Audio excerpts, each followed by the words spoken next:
Jovem Pan Saúde. Olá, bem-vindo, bem-vinda ao Jovem Pan Saúde. Eu sou Lívia Zanolini e no programa de hoje vamos falar sobre o corpo do verão. O verão está chegando e a procura por um corpo padrão começa a aumentar, seja por mudança na alimentação, exercícios físicos ou por meio de cirurgias plásticas. Existe uma maneira certa para chegar no objetivo final? Quais são os melhores exercícios? E para responder essas e outras perguntas e também entender a alta procura pelo corpo do verão, estão presentes conosco hoje o Dr. Guilherme Ramos Vantini, cirurgião plástico. Dr. Guilherme, bem-vindo, obrigada pela participação. Obrigado, prazer é todo meu estar conversando com vocês hoje. E também o personal trainer, Caio Signoretti. Caio, bem-vindo também, obrigada pela presença. Eu que agradeço o convite, vamos lá, debater sobre isso aí. Agora, Caio, começo com você a pergunta, porque se a gente for pensar, eu sei que não existe uma regra e de cara o Dr. Guilherme pode querer já me contradizer. Não tem uma regra certa. Primeiro você vai para a prática de atividade física, para a alimentação mais adequada e se de tudo isso não surtiu o resultado esperado, aí sim você procura um médico para fazer uma cirurgia plástica. Eu sei que não existe uma regra, mas muitas pessoas tentam percorrer esse caminho, né? Então, alimentação e atividade física. Com esses dois mecanismos, com esses dois quesitos, é possível conseguir esse tão sonhado corpo do verão? Sim. Eu acredito que não tem um mais ou menos importante, né, no quesito alimentação e exercício físico. Mas, com certeza, os primeiros resultados, quando a gente fala a nível estético, eles são... A pessoa consegue um grande resultado, né, um corpo mais magro, por exemplo, em um período, em um curto espaço de tempo. Vamos falar aí logo uma diferença no primeiro mês, segundo mês, 3 meses... com uma alimentação saudável. Então, só na alimentação ela já consegue um nível inicial de resultado. Mas o exercício ele vem para potencializar, principalmente, né, não só na perda de gordura, mas na tonificação e na chamada definição muscular, né, que é deixar aquela musculatura um pouco mais aparente, que é o que todo mundo quer. Quando a gente fala de emagrecimento ou de conseguir um tônus muscular, dá para a gente fazer uma proporção em percentuais? Por exemplo, você enfatizou para a gente a importância da alimentação, né? Que às vezes é até mais importante nesse processo do que o próprio exercício físico. Se a gente for jogar isso em 100%, qual é o percentual de importância da alimentação nessa regrinha e o que é responsável em percentual pela prática de atividade física para conseguir atingir esse objetivo? Dá para a gente mensurar mais ou menos? Dá para mensurar, sim. O senso comum diz uma média de 70% a 80% de importância mais em relação à alimentação. Então, assim, os seus resultados, né, isso que a maioria das pessoas dizem, 70%, 80% vem da alimentação e tem aqueles 20%, 30% que vem do exercício físico. Mas eu acredito muito que essa regra, ela já tende mais aos 50-50, porque a alimentação, como eu disse, ela até cumpre uma primeira função, né? Ela starta o processo de emagrecimento. Só que se essa pessoa não melhora, por exemplo, a qualidade do metabolismo, através da construção de massa muscular, através do exercício físico, principalmente a musculação, esse emagrecimento, ele tende ao platô. Então, ela consegue emagrecer no início, logo no primeiro mês, assim, nas primeiras semanas, ela consegue perceber uma redução no peso, na quantidade de gordura, mas isso, em breve, assim, se ela não faz um exercício físico, ela tende muitas vezes ao platô e quando ela chega nesse platô, ela acredita que a dieta não está funcionando, algo nesse sentido, e aí ela passa a fazer o quê? A restringir mais ainda a dieta, o que vira uma cascata negativa, porque chega um ponto que muitas pessoas até fazem dieta por conta própria e começam a fazer uma restrição cada vez maior e o metabolismo dessa pessoa começa a ser prejudicado, o que faz ela até engordar com mais facilidade a partir daí e não conseguir mais emagrecer na proporção que ela vinha emagrecendo. Então é por isso que eu digo, a alimentação, ela sim, ela starta o processo, ela é muito importante para o processo acontecer, mas eu diria que o peso entre alimentação e exercício físico, ele está equilibrado. Na minha visão, 50-50 seria o ideal. Daqui a pouquinho eu volto a falar com você, Caio, para a gente entrar em detalhes sobre o que seria essa alimentação ideal e que tipo de exercício seria o ideal também para se chegar a esse padrão tão sonhado que seria esse corpo do verão. Mas eu vou passar agora para o Dr. Guilherme para a gente falar um pouquinho dessa questão de intervenção cirúrgica, cirurgia plástica. É muito comum, né, doutora, a mulher ou o homem não conseguir atingir o seu objetivo por meio da alimentação e da prática de atividade física, por quais motivos forem. Ou porque a pessoa não conseguiu dar cabo, né, dar andamento a esse processo, ou porque ela tem muita pressa e não quer esperar o tempo necessário para ela atingir esse objetivo. Qualquer pessoa, por meio de cirurgia plástica, consegue atingir esse padrão, esse corpo padrão, ou não? Cada um tem a sua especificidade. Vamos lá, então, Lívia, eu vou pegar um gancho do começo da conversa, sua pergunta para o Caio e com a explanação dele. A alimentação e o exercício físico, eles têm que andar juntos, né? Eu não consigo fazer a cirurgia plástica, que é a mais buscada, cirurgia mamária, cirurgia de contorno corporal, pelo menos no meu consultório, é o que mais a gente acaba realizando, principalmente nessa época do ano, períodos escolares, férias escolares, do final do ano, são as cirurgias mais buscadas pelos pacientes. Porém, o que eu sempre falo, existem algumas limitações para a gente realizar a cirurgia. Então, a cirurgia plástica de contorno corporal, ela não é para emagrecimento, ela é para contorno corporal. E quando eu estou falando de cirurgia de contorno corporal, eu estou falando de lipoaspiração, lipoescultura, abdominoplastia. Essas cirurgias, o paciente tem que estar, pelo menos, numa condição clínica aceitável e favorável para que a gente diminua as chances de riscos e complicações, riscos clínicos, complicações cirúrgicas clínicas, assim também como o resultado estético, que vai ficar muito aquém do que a gente pode oferecer se o paciente estiver fora do peso. Entenda-se como fora do peso, um sobrepeso ou até mesmo próximo de obesidade, a obesidade com certeza. Esse paciente ele precisa primeiro ter um preparo clínico para passar por um procedimento estético cirúrgico com mais segurança e, consequentemente, com um melhor resultado estético, e a gente vai ter mais sucesso no procedimento e maior segurança. Então, isso é uma orientação que eu faço no dia a dia do meu paciente. Se ele está com obesidade e a gente segue para fazer essa classificação através do IMC, Índice de Massa Corpórea, através de uma anamnese. Então, a gente faz uma conversa com o paciente, vê os hábitos e condições de vida desse paciente e a gente avalia a possibilidade da realização de um procedimento cirúrgico neste momento ou se tem alguma coisa para melhorar, alguma coisa nos seus hábitos e condições, uma reeducação alimentar, fazer hábitos de atividades físicas regulares, porque eu sei que com isso eu consigo diminuir a chance de riscos, complicações e, consequentemente, a cirurgia tem muito mais chance de ser executada, muito mais bem sucedida. Então, isso é algo que é um conceito que eu falo. Não são todos os pacientes que estão aptos a realizar um procedimento cirúrgico. Primeiro, ele tem que estar apto a poder realizar esse procedimento cirúrgico. E isso é muito dessa consulta inicial com o cirurgião plástico que ele vai avaliar, visto que é um procedimento eletivo, não existe urgência para realizar um procedimento estético.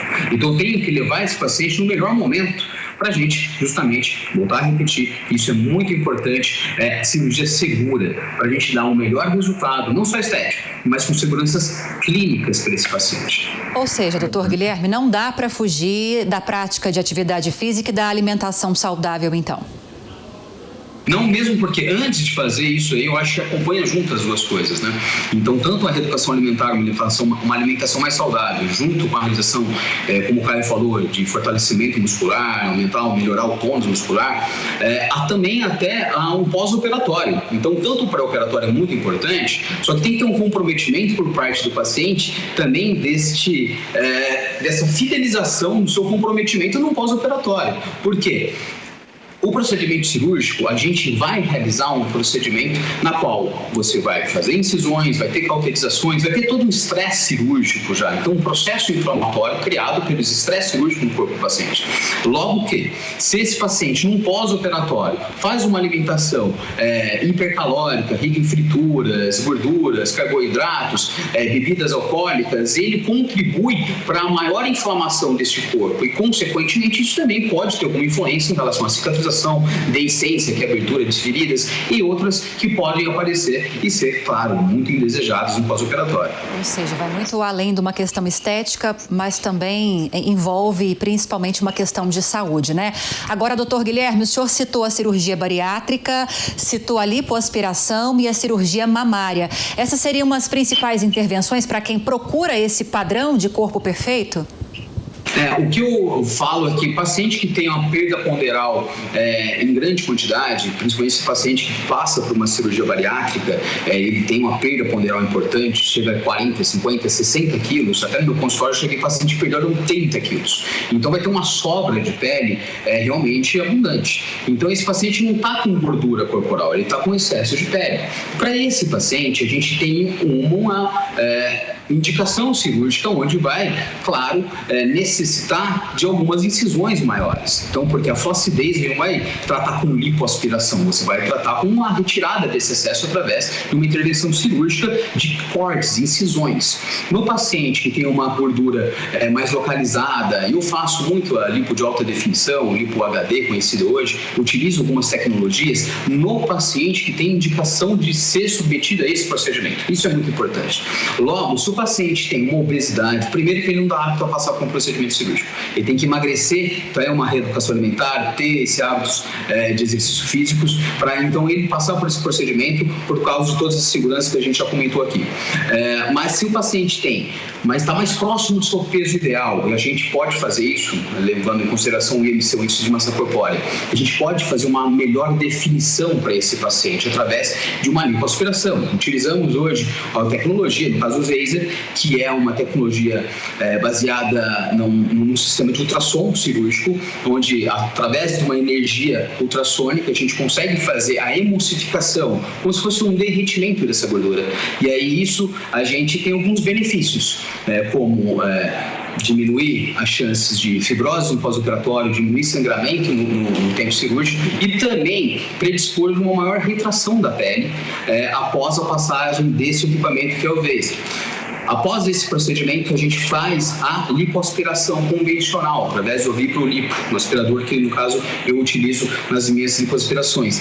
E isso vai trazer um melhor resultado. São todos os pacientes que são indicados a fazer isso? Não. Então, não adianta. Se o paciente tem uma sobra de pele, que tem um excesso de tecido subjacente, gorduroso, com sobra de pele, ele vai ser indicado, tem a indicação de fazer uma abdominoplastia junto com uma lipoaspiração, ok, mas eu vou ter que ter incisões maiores. Agora, aquela paciente que já tem um hábito de atividades físicas, já tem um corpo mais definido, e essa paciente tem uma gordura mais localizada, essa sim, ela é beneficiada dessa indicação clínica de fazer a lipoaspiração de alta definição através dessas tecnologias que a gente associa-se.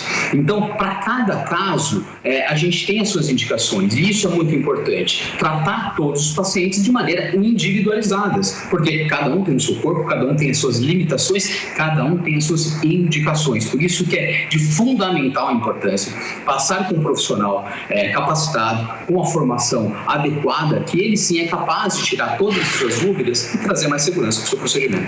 Para você que está chegando agora aqui ao Jovem Pan Saúde, estamos recebendo o Dr. Guilherme Ramos Vantini, que é cirurgião plástico, e também o personal trainer, Caio Signoretti. A gente está falando sobre a busca pelo corpo perfeito, pelo corpo de verão, seja por meio da alimentação saudável, da prática de atividade física e também trazendo algumas técnicas, algumas intervenções cirúrgicas para ajudar a atingir esse objetivo. Agora, Caio, o Dr. Guilherme deixou bem claro que em qualquer situação, a alimentação saudável e a prática de atividade física são duas questões fundamentais.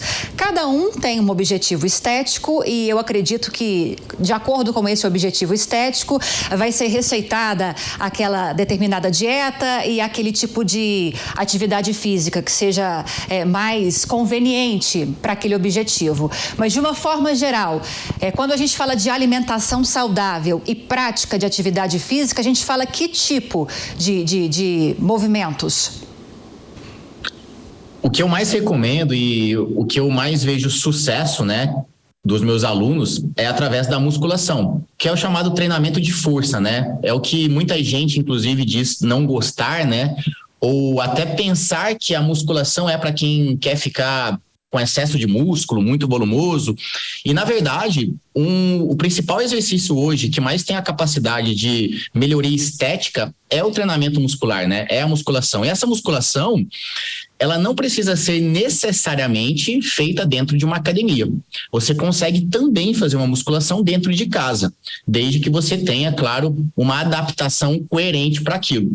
Então, como é que eu trabalho hoje, né? Hoje eu tenho mais de 20 mil alunos e eu trabalho através de um aplicativo onde esse aluno coloca ali, né, as suas prioridades, porque, como você mesmo levantou, cada aluno tem um objetivo mesmo estético a ser alcançado, né? Então, vamos dar um exemplo mais clássico aqui.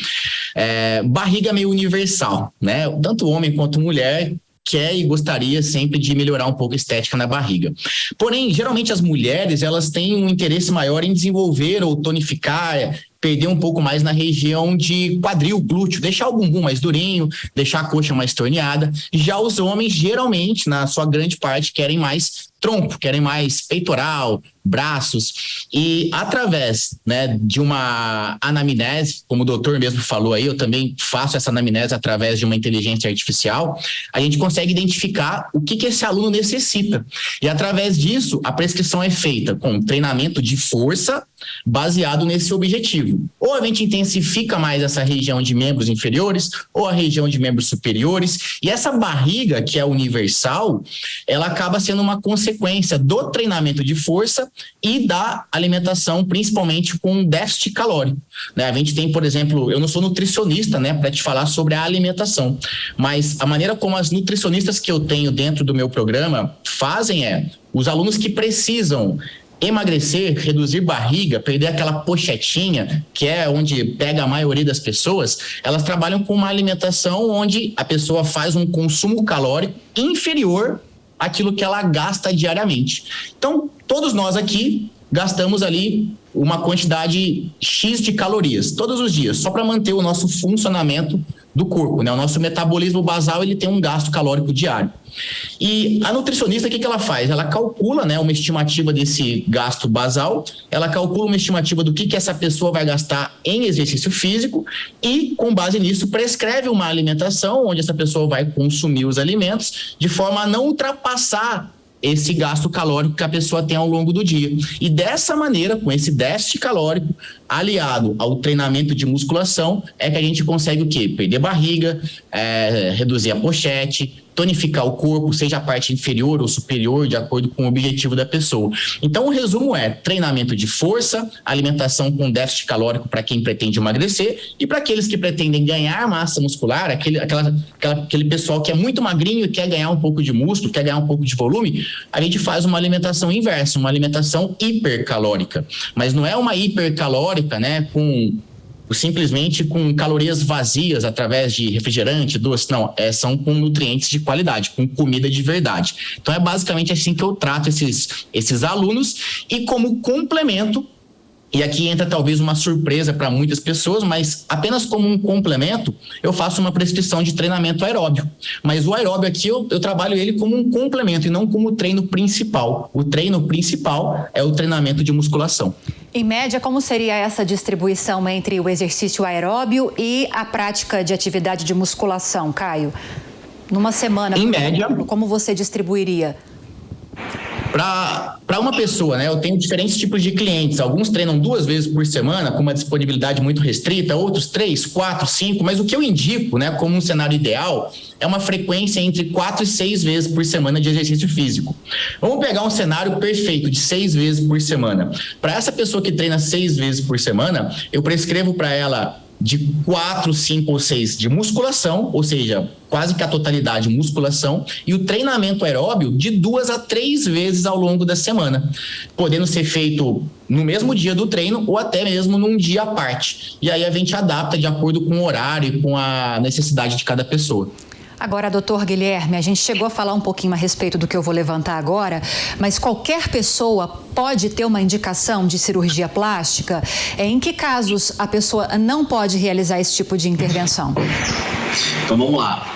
Como eu disse, muito importante a anamnese clínica que a gente faz, que é essa conversa. E aí a gente vai avaliar o histórico desse paciente. Então, avaliar se ele tem algumas doenças de base, umas frequentes e crônicas, hipertensão arterial, diabetes mellitus, alterações de triglicérides e colesterol, se tem uma resistência insulínica e não só a diabetes, se o paciente é tabagista, se ele tem um hábito de bebida alcoólica, drogadição. Então, são algumas situações que a gente vai avaliar e ver o que podemos ou não fazer nesse paciente e fazer também uma orientação. Pegando um gancho com o Caio, eu acho que é de fundamental importância a gente tratar o paciente de uma maneira multidisciplinar. Então, se o paciente está com essas alterações, está com uma obesidade, tem uma doença crônica, como citei aqui, síndrome metabólica, vamos falar de pressão alta, diabetes, hipercolesterolemia, aquela obesidade mais centrípeta, né? Aquela barriga mais proeminente, esses pacientes precisam de um acompanhamento com um endocrinologista, com um nutricionista. Quando mais a gente conseguir atingir esse paciente, brindar ele com atendimentos de especialistas, como educador físico, como Caio, enfim, a gente consegue com certeza abranger melhor esse paciente e dar um melhor resultado. Então, se o paciente é tabagista, eu, pelo menos, a minha opinião aqui, a minha conduta, como eu trabalho muito em oferecer um resultado, e a paciente que vem me procurar, ela vem com uma expectativa sempre muito alta, e eu tenho que ser sincero com ela, paciente. Então, se eu consigo oferecer um resultado que ela tem essa expectativa e que ela quer, vamos lá. Mas se não está no melhor momento, se eu não consigo fazer o que essa paciente neste momento está precisando, está necessitando, por alguma limitação dela que a gente pode melhorar, vamos melhorar isso antes de fazer. Isso é fundamental. Então, quando a gente fala de indicações cirúrgicas, a gente tem as nossas contraindicações, então a gente vai falar sobre essa anamnese, esse exame físico, clínico e físico que nós fazemos para o paciente e as orientações em relação aos cuidados que ele tem que ter. Agora, por exemplo, doutor, é muito comum a pessoa realizar cirurgia plástica, algum tipo de intervenção e de repente depois ela relaxar um pouquinho, né?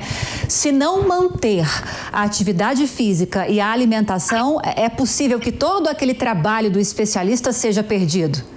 Perfeito, Lívia. Tem alguns fatores, né? Então, o nosso corpo, ele muda. Então, se a pessoa tem 22 anos, ela tem um tipo de glândula mamária, ela tem um contorno corporal, ela tem mais colágeno no seu corpo, a qualidade da pele é uma. Então, é diferente essa paciente de quando ela tiver 40 anos, mesmo porque ela teve a questão do envelhecimento de 20 anos. Junto a isso, ela teve algumas alterações, algumas mudanças corporais, que é inerente não somente do envelhecimento, mas também do que aconteceu no decorrer de sua vida. Gravidez, gestação, isso vai aumentar o volume abdominal, as coisas da gestação. Então é óbvio que você tem uma diástase do músculo, que é um afastamento da musculatura, que durante o procedimento da abdominoplastia a gente consegue corrigir também. Herniações ventrais, que são aquelas hérnias que podem eventualmente apresentar, por isso que é tão importante o exame físico desse paciente. E se após um procedimento cirúrgico com finalidades estéticas, de contorno corporal, se o paciente tem uma oscilação de peso, ele ganha mais peso, ou ele perde peso, enfim. Por isso que é importante. Eu pego pacientes aqui que tinham 130, 140 quilos, aí fizeram uma cirurgia bariátrica, ou até mesmo sem cirurgia bariátrica, perdeu uma grande perda ponderal e perdeu 50, 60 quilos. Relato das minhas pacientes. É impressionante, quando tinha esse peso de obesidade, a minha mama era muito grande. Parece que a minha mama sumiu, porque a mama é composta de tecido glandular e tecido gorduroso. Se ela perdeu peso, ela perdeu o peso também do tecido mamário. Aí a mama tem a flacidez, tem mais queda mamária, e aí então isso vai influenciar no resultado. O que eu estou querendo dizer? Que se a gente opera o paciente mais próximo do seu peso ideal, o resultado ele tem tudo para ser mais duradouro. Se a paciente não tinha um hábito alimentar adequado, não tinha um hábito de fazer uma atividade física regular, e ela passa a ter isso antes da cirurgia, a chance dela manter esses hábitos saudáveis no pós-cirúrgico aumenta muito e, consequentemente, o nosso resultado vai ser melhor. Então, isso é muito importante, a manutenção no pós-operatório, para a gente ter, com certeza, um melhor resultado. Agora, Caio, está muito claro pelas explicações do Dr. Guilherme que para que a gente tenha um corpo tão desejado, o trabalho que a gente tem que executar por meio de uma alimentação saudável e por meio da prática de atividade física é um trabalho para uma vida inteira. Então pode acontecer de a pessoa tomar consciência de que ela quer atingir esse objetivo em um determinado momento da vida, o verão vai se aproximando, que é esse tema que a gente está tratando, e ela tem aí 5, 6 meses para ela chegar pelo menos próximo daquele padrão que ela espera. E supomos que nesse tempo ela não consiga atingir esse padrão. Não precisa deixar de curtir o verão por causa disso, né? Exatamente. Tem até uma frase que eu costumo dizer, que o corpo de verão é aquele que você tem, né? Então, eu acho que tem muitas pessoas que deixam de curtir verão, por ter vergonha do corpo, e acabam ficando um pouco frustradas com isso, porque miram até em um corpo em que elas não estão dispostas a pagar o preço para ter, né? Então, já começa por aí. Agora, um prazo de 5, 6 meses, eu considero que é um prazo super razoável para ter uma grande melhoria estética. O que eu percebo, com base em relatos e fotos, né, em resultados dos meus alunos, é que uma média considerada assim, uma média de resultados onde ela consiga se olhar no espelho e perceber uma grande mudança, ela gira em torno de 3 meses, desde que, óbvio, ela cumpra ali à risca o treinamento, uma alimentação adequada, sem nenhum tipo de furo, né, ao longo desse processo. Porque a maioria das pessoas hoje em dia se matriculam numa academia, começam a fazer uma dieta e acabam ficando naquele vai e vem, né? Fica ali durante 20 dias, depois desiste uma semana, volta por mais 20 dias, depois desiste por mais 3 dias e fica naquela inconstância, ou até mesmo inclui, né, no pacote dela, né, de projeto verão, os finais de semana, incluindo a sexta-feira, o que acaba atrapalhando totalmente no resultado. Eu costumo falar que nós temos 7 dias na semana. E quando você tira, né, você sai do foco na sexta, no sábado e no domingo, poxa, de 7 dias você já está pisando na bola em 3. É quase a metade, corresponde a mais de 40% da sua semana e, consequentemente, seus resultados vão ter uma velocidade nessa proporção também. Então, assim, existem casos, né, de pessoas que conseguem evoluir em poucos meses? Sim, mas algumas pessoas, né, levam pelo menos 3 meses para conseguir observar uma primeira mudança estética ao ponto dela falar, caramba, olhei no espelho agora e vi que realmente mudou, já deu um start na minha mudança corporal, já deu um start no meu projeto verão. Isso incentiva ainda mais a continuar, com toda certeza. Gostaria de agradecê-los pela participação no Jovem Pan Saúde de hoje. Dr. Guilherme Ramos Vantini, cirurgião plástico, muito obrigada pelas explicações, doutor. Seja sempre muito bem-vindo.